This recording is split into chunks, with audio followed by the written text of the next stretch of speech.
y delicioso es. Y quiero llevarlo al capítulo de Efesios, al capítulo 5. Hoy día nos toca ver el capítulo 5 del verso 21 al 33. Y yo ya estoy por terminar. Sería este sermón y otro y termino Efesios. Le he dicho muchas veces que a mí me gusta predicar libros completos, cartas completas, no por parte. Y la próxima, Dios ha puesto en mi corazón empezar con Timoteo. Primera y segunda de Timoteo. Para que lo podamos ver. Ya eso ya tiene que ver ya netamente con la iglesia, con el orden de la iglesia, cómo la iglesia se debe conducir. Hay muchas cosas que son importantes. Entonces, hermanos amados, quiero recordarle algunas cosas importantes que hemos estado viendo en el libro de Efesios. En el libro de Efesios, queridos hermanos, hay algo muy importante que tiene que ver con la salvación, el plan de redención de Dios.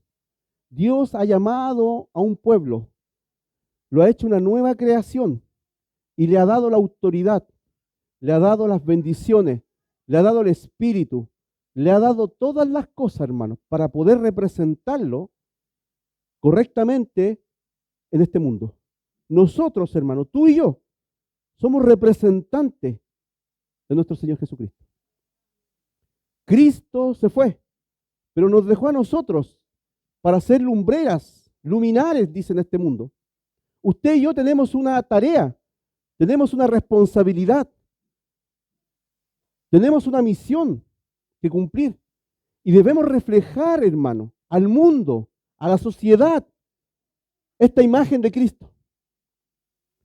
Dios ha hecho muchas cosas y lo hemos venido hablando ya hace tiempo en la carta a los Efesios. Si usted no ha venido o se ha faltado, o si no se recuerda, le animo a que usted pueda leer completamente el libro de Efesios. Es allí donde Dios llama a un pueblo, los redime y los prepara para entrar, ¿no es cierto?, y para heredar lo venidero.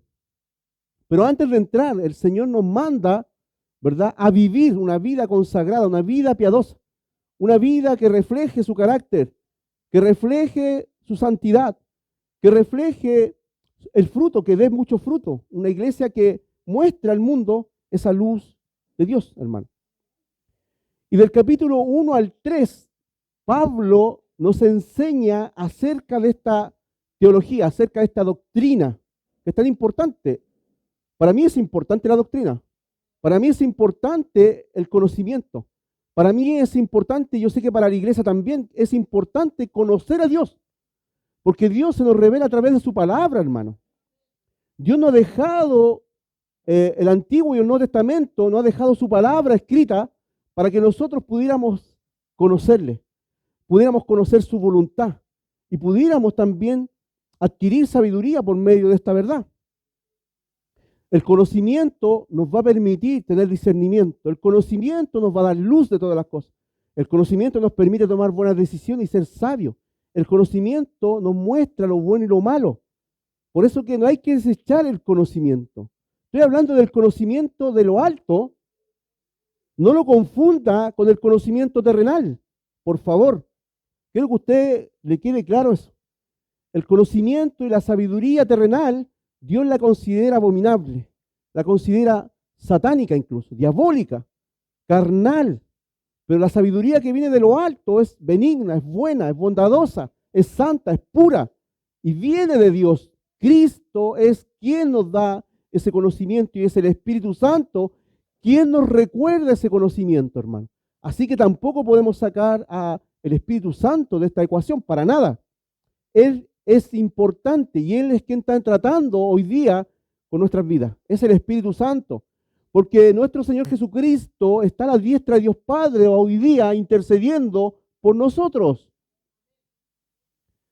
Y tenemos al Espíritu Santo para guiarnos, para empoderarnos y mostrarnos este camino nuevo por el cual debemos transitar y andar todos los creyentes. Toda la iglesia debe andar en este camino. Es un camino estrecho, por si acaso. Y es un camino y es un lugar donde nosotros edificamos en la roca que es Jesús. La roca son las palabras de Jesús, hermano. Son las palabras. El Sermón del Monte lo enseña de esa manera. Son sus palabras. Claro, la hace entender de que es una roca firme comparado a la arena que se deshace. si uno construye allí. Y los que construyen en la arena son todos aquellos que no oyen la palabra. Por lo tanto, va a llegar el día del juicio y van a ir a pérdida. Más cuando nosotros edificamos en sus palabras, edificamos una casa fuerte. Más cuando venga el día que el Señor tengamos que rendir cuenta, nuestra casa no va a caer, porque va a estar cimentada en las palabras de Jesucristo. Hay un día de juicio, hay un día que tendremos que dar cuenta, sea quizás más rato, mañana o en un futuro, todos nosotros un día tendremos que ir a la presencia del Señor. Y debemos temblar, debemos temer reverentemente a Dios, porque no va a ser un hombre que se va a parar delante de nosotros, va a ser Dios mismo pidiéndonos explicaciones de nuestra vida, de nuestra conducta, de nuestras acciones, de lo que decimos, de lo que hacemos, de lo que no hacemos y de toda palabra ociosa que sale de nuestra boca también. Por lo tanto, la palabra, la doctrina es importante. Pablo lo sabía y les enseñaba a cada una de las iglesias por medio de sus cartas estas verdades. Pero no se quedaba ahí Pablo, sino que después decía, ahora que ya lo saben, ¿cómo vivimos? ¿Cómo lo hacemos? ¿Cómo reflejamos en la práctica del día a día esta vida cristiana? Porque la vida cristiana no consiste en lo que yo hago, lo que yo pienso, creo, sino en lo que Dios manda hacer. En eso consiste la vida cristiana, en caminar en sus palabras, en vivir en su palabra, en andar en su palabra, en ser llenos del Espíritu Santo, controlados y guiados por Él, para que cuando en cualquier momento Dios nos llama a su presencia, podamos encontrarnos en el mismo camino y no en otro. En el mismo camino y no en otro. No todos los caminos nos llevan a Dios.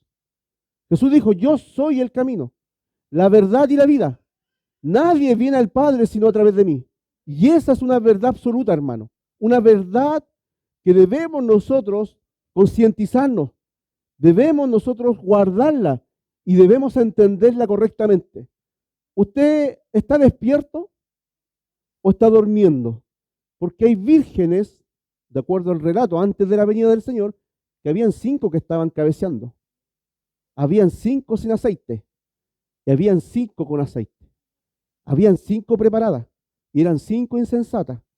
Y las 5 se quedaron, las insensatas, y no pudieron entrar a las bodas, no pudieron entrar porque no tenían las vestiduras que tenían que tener. Fueron echadas fuera y ahí fue el lloro y el crujir de dientes. Hermanos, quiero decirlo de esta manera, Dios cuando habla es veraz. Tú puedes cambiar de parecer, yo puedo cambiar de parecer, pero Dios no cambia, nunca se va a contradecir con lo que Él dice. Todo lo que Él dice es veraz. Y todo lo que dice se va a cumplir al pie de la letra, porque ni una jota ni una tilde va a pasar hasta que todo sea cumplido, hermano. Tiene que entenderlo, yo soy así y lo comprendo de esa manera porque así lo he entendido en su palabra. Por lo tanto, el Señor nos manda a vivir una vida piadosa. Dios nos ha sacado de las tinieblas a su luz. Dios nos ha llamado a vivir una vida que refleje su amor, que refleje esa gracia, que refleje su misericordia, ¿verdad? Que no seamos insensatos, sino entendidos de la voluntad de Dios, hermano.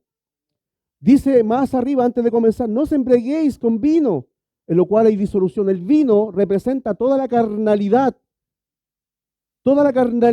que pueda haber en un cristiano. No os embriaguéis con vino, sino más bien ser llenos del Espíritu Santo. Y la llenura del Espíritu Santo es que yo oigo su voz y lo obedezco, me someto, me sujeto. Eso es respetar. Eso es conocer. Eso es temer. Eso es vivir una vida consecuente. ¿Ya? Pero en el capítulo, en el 5:21, que de ahí yo quiero partir, y hoy día nos toca el tema del matrimonio según Dios, así le puse al título, ¿ya? Y el texto base se encuentra, o el texto principal se encuentra en el 5:21. Amén. Y lo vamos a leer. Y este es el fundamento, hermano, para tener un buen matrimonio o una buena relación con los demás, porque no se limita no se limita simplemente al matrimonio. Luego habla acerca de los amos, habla acerca de los hijos, habla acerca de los siervos, habla acerca de muchas cosas. Pero el fundamento es esa palabra, someterse. Y dice así en el 21, someteos unos a otros en el temor de Dios. Y desde allí comienza este punto importante, lo que sigue de todo el sermón de hoy. Este sermón, por supuesto, podría llegar no solamente al 23, sino que podría llegar fácilmente hasta el capítulo 6, ¿ya? Podría llegar hasta el capítulo 6, versículo 9, porque está hablando de muchas relaciones, pero aquí va a hablar específicamente del matrimonio. Y una de las cosas importantes, hermanos, dentro de la iglesia son los matrimonios. Hermanos, ¿puede decir amén? Amén. Y el matrimonio es una institución divina. Dios es el que instituyó el matrimonio, no los hombres, ¿verdad? Y esta institución fue diseñada por Dios para reflejar la relación entre Dios y los hombres, entre Cristo y la iglesia también. Hay una unidad de fidelidad, una unidad de respeto, una unidad de amor, una unidad que va más allá de lo que podemos entender, queridos hermanos. Quizá a lo mejor usted puede decir, yo no estoy casado, o yo soy viudo, o yo no tengo un esposo, una esposa. Pero usted a lo mejor puede ayudar a los matrimonios más jóvenes con esta verdad. Quizá usted puede ayudar a los matrimonios que llevan tiempo y que están en crisis. Puede hacerlo. Porque el conocimiento de Dios nos permite dar buenos consejos. La palabra de Dios nos permite dar buenos consejos a los demás. Entonces, someteos unos a otros en el temor de Dios. Y cuando hablo de someterse, hermano, no estoy hablando de una obligación. No estoy hablando tampoco de someter a una persona por la fuerza, sino que este sometimiento es voluntario. Es voluntario y es para darle gloria a Dios. Todas las cosas son para darle gloria al Señor. Y cuando yo me someto y nos sometemos unos a otros, hermanos, estamos glorificando a Dios, porque la sociedad, el mundo va a ver esta realidad, esta verdad que es instituida por el Señor, que ha sido atacada continuamente, hermano, continuamente ha sido atacada por la sociedad. Es porque el diablo se opone a esta verdad y es mística, porque aquí tiene que ver también una relación espiritual entre la iglesia y Cristo, hermano, ¿verdad? Entonces, el primer punto es el fundamento. Y el fundamento es el sometimiento. Y el sometimiento debe ser voluntario al otro. Yo me someto a mi esposa. Ella se somete a mí voluntariamente. Pero ¿sabe por qué se somete? Porque andamos en el temor de Dios, hermano. Es por eso. Es porque Dios es el que edifica la casa. Es porque Dios es la sabiduría, tiene que ver con la sabiduría de Dios, porque Dios es más sabio que los hombres. Y cuando nosotros obedecemos en todas las cosas, e incluso en las cosas del matrimonio, nos va a ir bien. Nos va a ir bien como matrimonio, nos va a ir bien como padres, nos va a ir bien como hijos, nos va a ir bien en todas las cosas cuando nos sometemos a Dios, a Dios. Por eso dice, someteos unos a otros en el temor de Dios. Y el temor de Dios es el principio de la sabiduría. ¿Y la sabiduría qué es? Es el conocimiento de su palabra. Porque Dios sabe tratar mucho mejor las cosas que nosotros. Hermanos, cuando yo me someto y me sujeto a Dios, me va mejor. Cuando yo hago las cosas en mi carnalidad, en mi carácter que no está formado, puedo hacer cosas que destruyan una relación. Y eso es lo que Dios no quiere, hermano.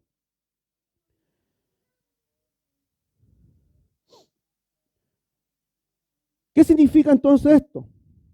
Que los esposos, que el matrimonio deben vivir en humildad, en amor y en respeto, buscando la gloria del Señor. Podemos tener diferentes situaciones dentro de la iglesia. Quizás algunos están en proyectos de casarse. Quizás otros a lo mejor no se han separado. Y hay muchas cosas que en la realidad suceden.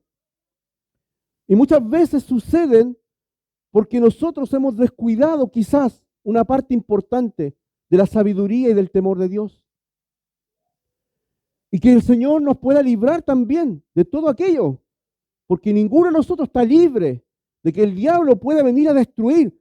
El diablo ha venido a destruir la primera institución, ¿verdad? Él ha venido a robar y él ha venido a matar. Así que, hermanos, hermanas, los que estamos casados, los que tenemos proyectos, o lo que Dios pueda poner por delante, porque nadie se puede cerrar a una posibilidad, debemos entender y aplicar esta realidad y esta verdad a nuestras vidas. Pablo lo entendía porque dentro de la iglesia había matrimonio. Y él quería tratar prácticamente con cada una de las situaciones que se iban presentando en la iglesia, en la congregación. Hay cosas que no se abordan muchas veces dentro de las congregaciones, que se dan por hecho, pero no debe ser así. Lo que debe primar es Dios. Y si obedecemos y nos sometemos a Dios en el temor, nos va a ir bien. Y Dios le está hablando a creyentes, no al inconverso. Le está hablando a la iglesia. Y dentro de la iglesia nosotros debemos someternos a lo que Dios dice. ¿Está de acuerdo con eso? ¿Podemos decir amén? ¿O estamos equivocados acá? Entonces, los esposos, el matrimonio, esposa y esposo, debemos presentarnos con humildad delante del otro. Tener un corazón humilde delante del Señor. Eso es la virtud, una de las virtudes claves que puede edificar un matrimonio, la humildad. Porque si soy reactivo, si soy altivo, si no doy mi brazo a torcer, voy a destruir y voy a permitir que el diablo haga lo que quiera. ¿Verdad? En amor, pero en el amor de Dios. Porque el amor nuestro no es amor muchas veces. Porque el amor del hombre siempre pide algo a cambio. Mas Dios nunca pide nada a cambio. Su amor es sacrificial. Su amor es puro. Su amor es de protección.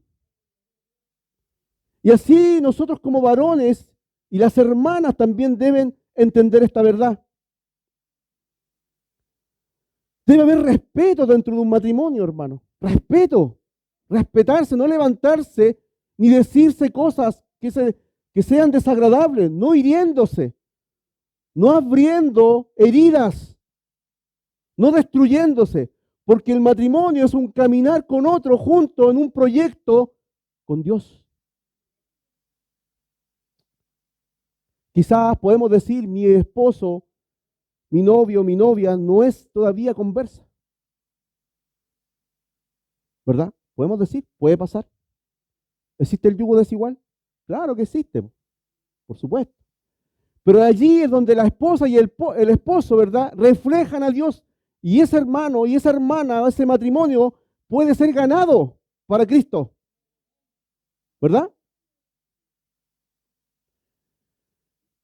Entonces, la sumisión mutua no significa ser inferior.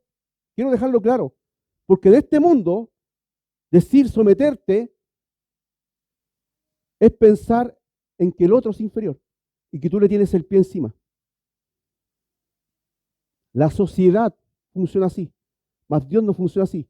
Y Jesús es el ejemplo de sometimiento más grande que podemos ver cuando se sujetó y se sometió siendo Dios al Padre. Desde allí viene nuestro ejemplo. Es Cristo el ejemplo de sometimiento voluntario al Padre, siendo Dios, la segunda persona de la Trinidad. Siendo Dios, se sometió a lo que el Padre quería, voluntariamente, y por amor, y en humildad. ¿Ves que están todos los ingredientes que hablan del sometimiento voluntario, haciéndose obediente hasta la muerte y muerte de cruz. Un matrimonio cristiano saludable empieza con una actitud de humildad y respeto mutuo. ¿Somos humildes con nuestros cónyuges, con nuestros esposos? ¿Hay un amor y un respeto para con el otro? ¿O lo maltrato verbalmente, psicológicamente y físicamente? Porque hay cosas que están ocultas dentro del pueblo del Señor. Nosotros podemos ver cara, pero no corazón. Mas Dios ve todo desnudo. Y no hay nada que pueda ocultarse delante del Señor. Y Dios quiere perfeccionar a su iglesia. Hay cuántos matrimonios destruidos, cuántas relaciones quebradas, cuántas personas a punto de divorciarse. Y es una realidad, hermanos.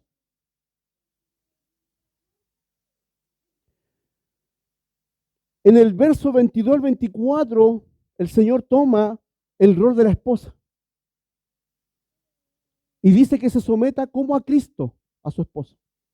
Wow, tú puedes decir, pero ¿cómo? Como a Cristo, dice. ¿Estoy hablando de inferioridad? No. No estoy hablando de eso. Estoy hablando de lo que Dios dice. Las casadas estén sujetas a sus propios maridos como al Señor. No es que mi esposo no es convertido.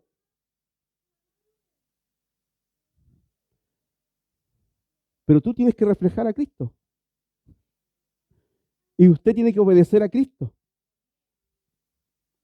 Puede ser chocante y difícil entender esto. Le está hablando una iglesia, pero dentro de la iglesia hay unos que llevan más, tienen una capacidad espiritual porque llevan más conocimiento y entendimiento acerca de la verdad. Pero eso no significa que tú tienes, ¿verdad? Que tú puedes hacer lo que a ti te parezca porque tu esposo o tu esposa no es creyente. Usted tiene que reflejar a Cristo. Tenemos que reflejar a Cristo. Nos guste, nos moleste o no nos moleste. O nos moleste. Dice, las casadas estén sujetas a sus propios maridos como al Señor, porque el marido, dice, es cabeza de la mujer. Así como Cristo es cabeza de la iglesia, la cual es su cuerpo, y Él es su Salvador. Así que como la iglesia está sujeta a Cristo, así también las casadas lo estén a sus maridos en todo. Alguien podría levantar la mano y podría decir, no, pues mi esposo no es creyente, él se comporta de una manera totalmente distinta. No le estoy diciendo que siga a su esposo en ese aspecto. No le estoy diciendo que haga lo que su esposo le dice, que va en contra de lo que Dios dice. No estoy diciendo eso. Lo que estoy diciendo es que usted tiene que reflejar a Cristo en su casa, con su esposo. Que Dios es Dios. ¿Puede decir amén? No es que yo no me someto a nadie, no me sujeto a nadie. Te va a ir mal. Te va a ir mal. Si él quiere separar, si él quiere alejarse, es cosa de él. Si él lo quiere hacer, pero tú y yo, hermano, le servimos a un Dios y nos sujetamos a Dios y obedecemos a Dios y reflejamos su luz.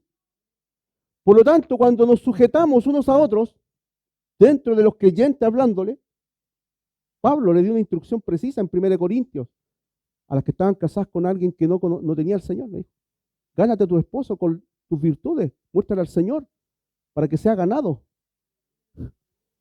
para ver si se convierte. Y tú santificas el matrimonio, tú santificas a tus hijos, tú lo haces, tú santificas tu matrimonio, tú santificas a tus hijos, tú santificas todo, porque la presencia de Dios está en ti. Pero eso no te da derecho a irrespetar lo que Dios dice, a no hacer su voluntad lo que Dios dice. Vuelvo a decirlo. Si tu esposo te quiere hacer ir en el camino contrario al Señor, páralo. ¿Verdad? Porque primeramente, dice su palabra, nos sometemos al Señor antes que a los hombres. Y si tu esposo o tu esposa te quiere llevar por un camino diferente al que es de Dios, usted tranquilamente ore al Señor sin levantarse, sin pelear, sin discutir, y usted diga que no está de acuerdo con eso. En términos razonables y con palabras sabias Porque nadie le puede obligar a usted a hacer lo que no quiere, ¿verdad? Pero si los demás que están viendo tu matrimonio, que están mirando nuestro matrimonio, que son inconversos, te ven discutiendo, peleando, maltratándose, y tú vienes a la iglesia, ¿qué van a decir de la esposa peleadora? ¿De la esposa rencillosa? ¿De la esposa que maltrata? Dios no nos mandó a eso. Dios nos mandó a reflejar su carácter, su naturaleza. Nosotros como creyentes tenemos que reflejar su carácter, el fruto del Espíritu: amor, gozo, paz, paciencia, benignidad, bondad, fe, mansedumbre. Eso es lo que Dios quiere que se aplique con el esposo. Y que las esposas se sujeten, porque el varón es cabeza de la mujer. ¿Es machista Dios? En esta sociedad a decirle que es machista. En esta sociedad. La sociedad, el mundo, te va a decir que es machismo. Pero Dios no trabaja así. Dios trabaja con otros principios, con otros valores, y trabaja en amor, en humildad y en servicio. El principio del Señor es servir al otro.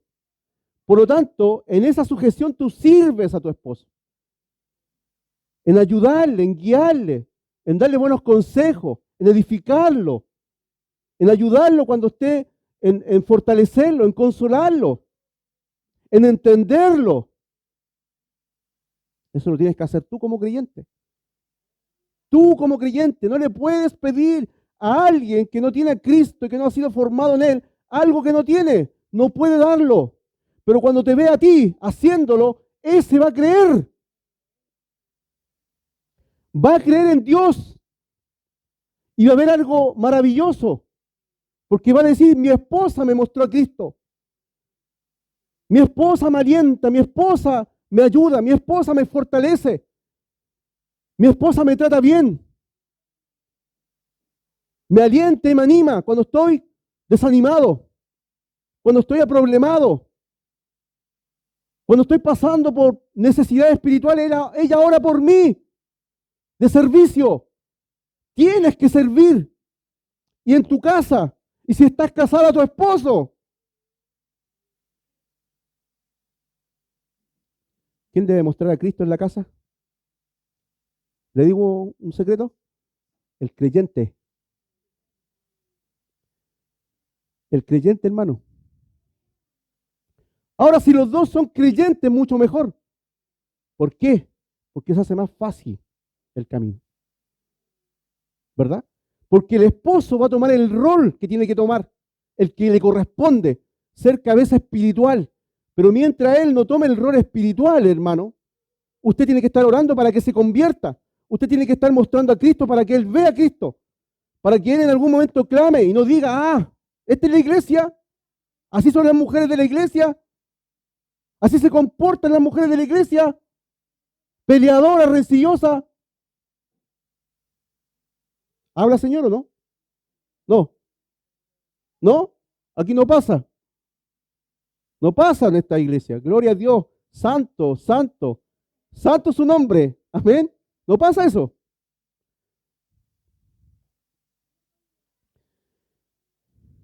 La sumisión de la esposa no se da una servidumbre por obligación. Quiero dejarlo claro. Se hace por amor.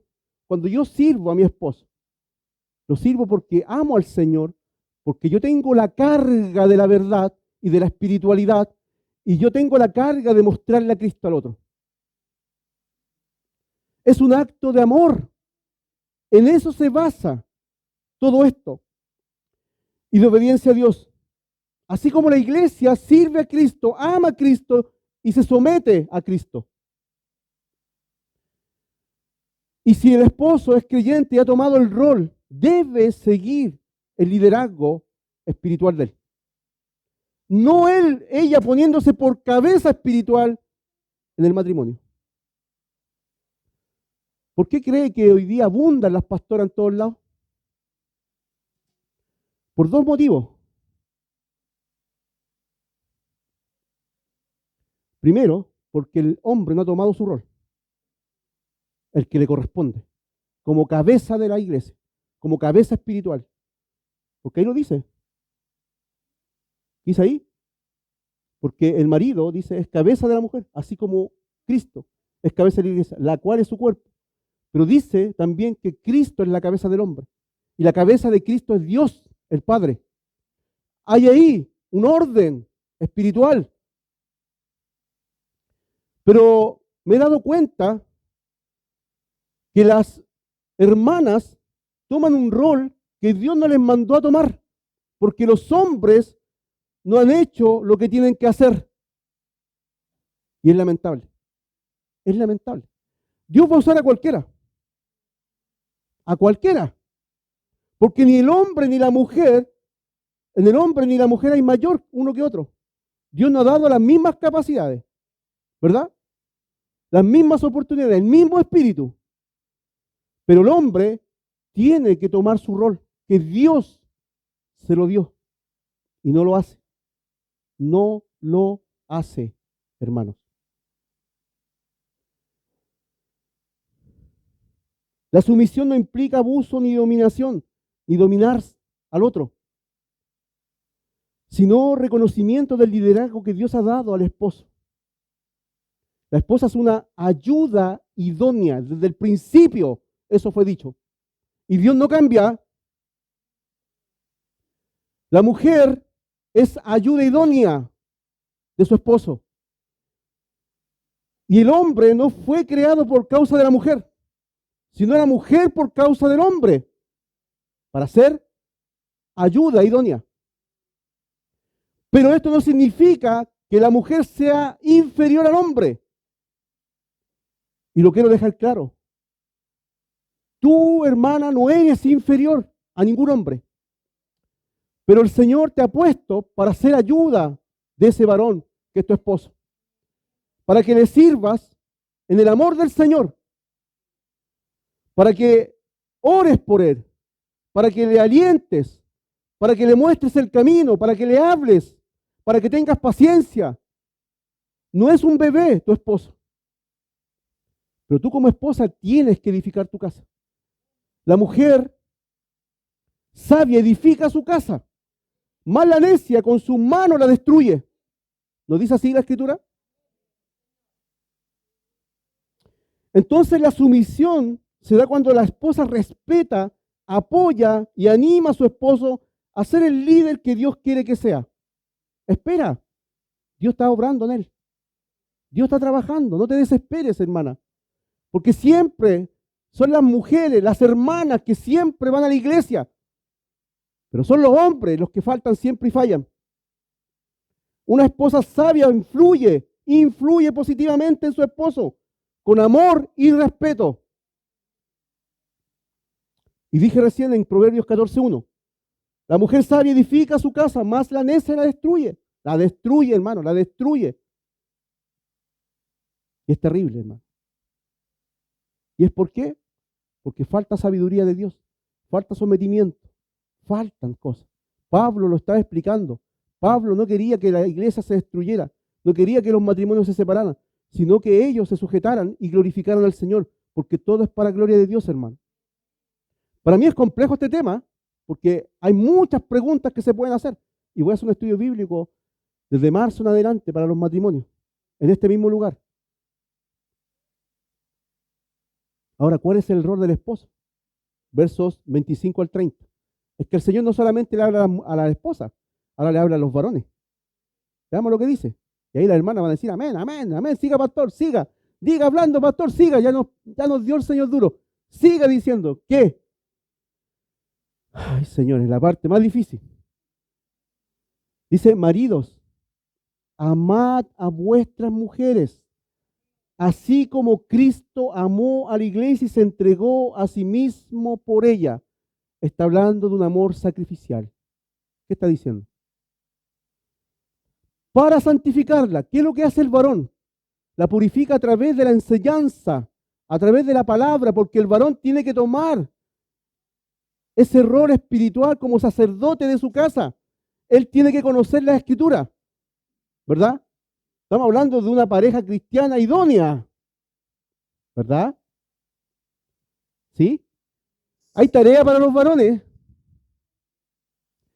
Amor sacrificial, la santifica por medio de la palabra, dice, por medio del lavamiento del agua por la palabra, a fin de presentársela a sí mismo una iglesia gloriosa, que no tuviese mancha ni arruga ni cosa semejante, sino que fuese santa y sin mancha.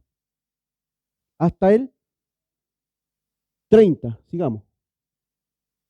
Así también los maridos deben amar a sus mujeres como a sus mismos cuerpos.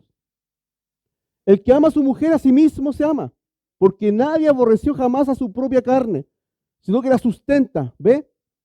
Aquí es donde el varón también debe sustentar, proveer en las necesidades de su esposa. Porque nadie aborreció jamás a su propia carne, sino que la sustenta, la cuida, como también Cristo a la iglesia. Cristo cuida a la iglesia, la sustenta, la ama, la sirve, la ayuda. Porque somos miembros de su cuerpo, de su carne y de su hueso.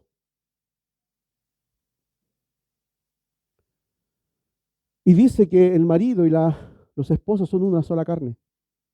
Y somos nosotros también uno en Cristo. Por eso que hay una analogía aquí entre Cristo y la iglesia, entre el matrimonio, ¿verdad? Así que como maridos, como esposos, dice lo primero, amad a vuestras mujeres. Y en Colosenses 3:18 dice, y no seáis ásperos con ellas, ásperos, indiferentes, cortantes, pesados, como se puede decir.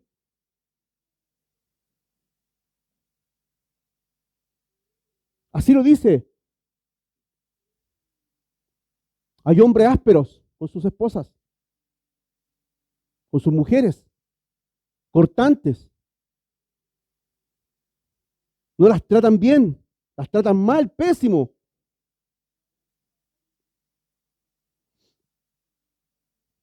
El llamado del esposo es aún más exigente que el de la esposa. Amar como Cristo amó a la iglesia, esto implica sacrificio, santidad y protección. Eso implica. Como varones, como hombres, los que estamos acá, y aquellos que se pueden casar en algún momento más adelante, debemos entender esto. El varón debe amar a su esposa y debe estar dispuesto a sacrificarse por ella, a purificarla por medio de ese sacerdocio espiritual que tiene como que ha sido delegado por Dios a él, y tiene que proveerla y protegerla. Esa es la forma que Dios demanda a los hombres, amar a sus esposas. No es decirle te amo a cada rato, o te quiero, o algunos, o besito. Algunos. No es así. El amor no tiene que ver con eso. El amor es una decisión. El perdón es una decisión. Yo amo a mi esposo, amo a mi esposa, porque yo tengo que darle el amor que yo tengo, que Dios me ha puesto en mi corazón, porque Dios ha puesto amor en su corazón. Ha derramado ya todo su amor en mi vida. Por lo tanto, yo doy y proyecto lo que tengo a mi esposa. ¿Sabe cuál es el problema de muchas relaciones? Y esto es una verdad. Que hay muchos que ponen la carga emocional en el otro para que esa persona lo haga feliz. Y no debe ser así. Tu carga emocional, tu paz, tu gozo, tu alegría, tu amor, te lo ha dado el Señor. Dios te ha dado ya estabilidad emocional, espiritual, mental, en todas las cosas. Ahora tú lo que haces es darle, bendecir a tu esposo, a tu esposa, con esto de amarla, con esto de protegerla, con esto de sacrificarte, con esto de santificarla, con esto que tienes ahora. ¿Sabes lo que pasa cuando tú pones la carga emocional en el otro? El otro se puede ir. Y hay gente que se ha matado porque ha puesto su carga emocional en que el otro lo tiene que hacer feliz. Es porque no tienen nada, es por eso. Y por eso se matan, se cortan las venas y se toman pastillas porque no soportan. Porque a lo mejor han tenido carencias cuando han sido pequeños. Han tenido traumas quizá en su vida.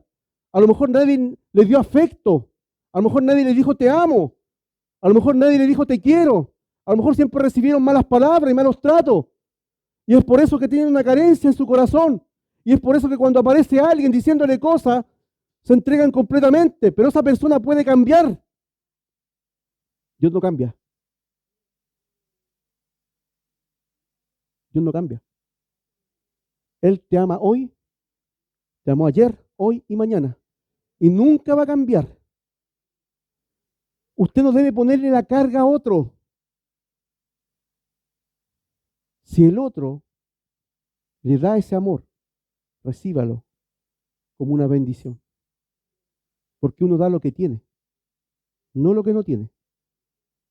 Y si Cristo está siendo formado en ti, tú vas a ser de bendición para tu cónyuge, para tu esposo y tu esposa. Porque tú vas a darle lo que Cristo le da a la iglesia. Eso le vas a empezar a dar a tu esposa, un buen trato, un respeto. Vas a empezar a servirla, vas a empezar a amarla de verdad, a entregarte, querido varón. Vas a verdaderamente estar dispuesto a sacrificarte como Cristo se sacrificó, a guiar espiritualmente a tu esposa y a tu familia, a cuidar y a proveer en todos los aspectos a tu familia. ¿Y por qué digo esto, hermano? Porque en esto se falla muchas veces. Es que tú no me amas, tú no me quieres, eres tú, eres tú. Eres tú. No, no querido, no querida. Cuando Cristo llegó a mi corazón y a su vida, usted ya recibió toda la estabilidad emocional, toda su paz, todo su amor, porque Cristo es tu esposo, primeramente. Cristo es tu cabeza espiritual. Si no tienes cabeza espiritual como varón, es Cristo tu cabeza espiritual. Él te ama y nunca te va a dejar y te anhela celosamente. Nunca te va a decepcionar, nunca te va a maltratar. Al contrario, Él se dio en la cruz por ti y murió, y Él provee, intercede, y Él te ayuda cada día. Tienes una cabeza espiritual, tienes la paz de Cristo, tienes el amor de Cristo, tú lo tienes todo. Ahora, el que haya esposa, hay el bien. Es así la palabra, ¿verdad? Y nosotros somos bendecidos como varones por nuestras esposas, ¿verdad? Y yo lo entiendo, lo comprendo perfectamente. Y es por eso, hermano, que estas palabras son para mi vida, para su vida, varones. Y este concepto se puede ampliar en 1 Corintios 13, del 4 al 7, cuando leemos acerca del amor. Porque muchas veces, hermano querido, pensamos que el amor es lo que nosotros creemos y no lo que dice la palabra. El amor humano es un amor cambiante. Hay alguien en la puerta, hermano Luis. Es un amor que cambia. 1 Corintios 13 nos dice en el verso 4 al 7, dice así, verso del 4 al 7 dice así: el amor es sufrido, el amor es benigno, el amor no tiene envidia, el amor no se jacta, el amor no se envanece, el amor no hace nada indebido, el amor no busca lo suyo, por si acaso, lo suyo, no se irrita, no guarda rencor, no se goza de la injusticia, más se goza de la verdad. Todo lo sufre, todo lo cree, todo lo espera, todo lo soporta. Varones, esa es la carga que Dios pone en los varones. Ese es el amor que Dios demanda de los varones. Ese es lo que Dios espera de cada varón, de cada esposo.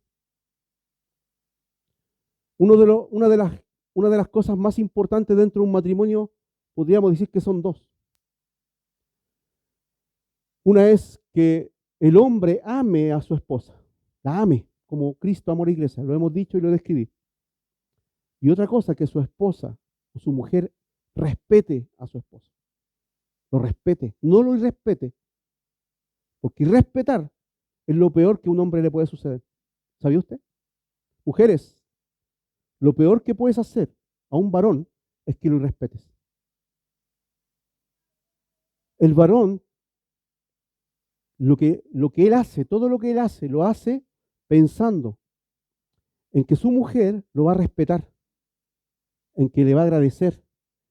En toda su entrega él va a pensar y va a querer mostrarse a su esposa.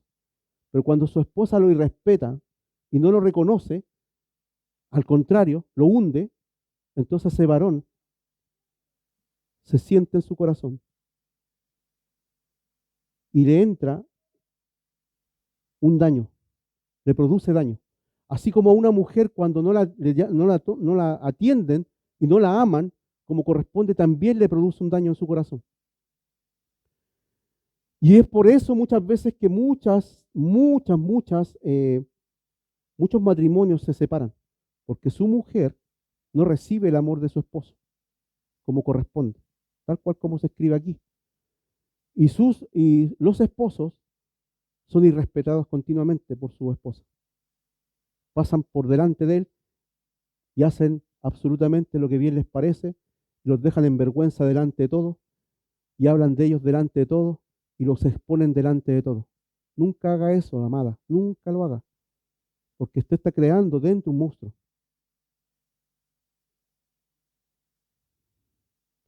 El esposo que ama como Cristo nunca tratará a su esposa con desprecio ni violencia.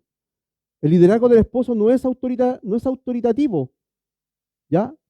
No es que él te vaya a someter con su autoridad, sino que él, por amor, va a amar, va a servir, y lo mismo la esposa.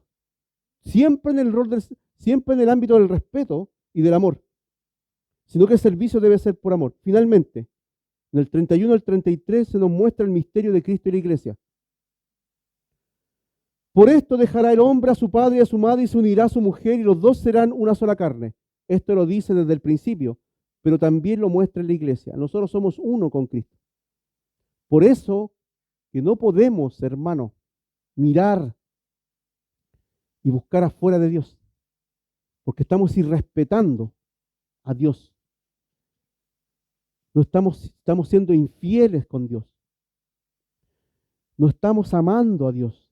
Cuando nosotros nos comportamos infielmente delante de Dios, estamos rompiendo este pacto con el Señor. ¿Cuántas veces el Señor buscó a Israel? ¿Cuántas veces el Señor se presentó como su esposo en el Antiguo Testamento?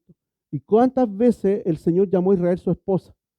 Si usted lee el libro de Oseas, se va a dar cuenta de la magnitud de cómo el Señor buscaba a su pueblo y cómo Israel se iba en pos de ídolos, cómo Israel dejaba al Señor, cómo Israel fornicaba con las naciones, cómo Israel buscaba en otro su protección, su provisión, su sanidad y su salvación.